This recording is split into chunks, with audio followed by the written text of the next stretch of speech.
Nick, for an attorney, sometimes you say some of the most fascinating things. You say, I really don't care what word games you're trying to play, it's irrelevant. The question is whether someone is being in the U.S. and if U.S. applies to that person. If he's to both, they're a citizen.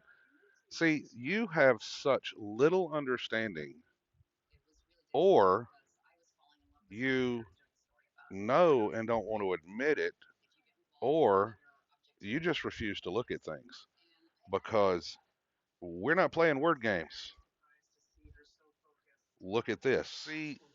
See, there is this fundamental due process clause called void for vagueness. And part of it is that the law, as enacted, must give the person of ordinary intelligence a reasonable opportunity to know what is prohibited so that they may act accordingly. Likewise, a criminal statute must significantly definite that government agents may apply it without engaging in broad guesswork or arbitrary enforcement. That means what?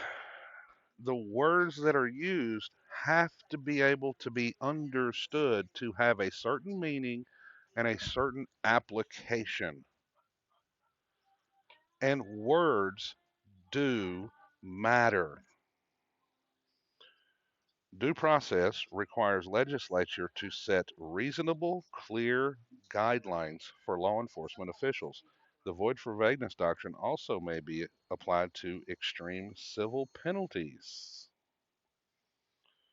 So, if the law is impermissibly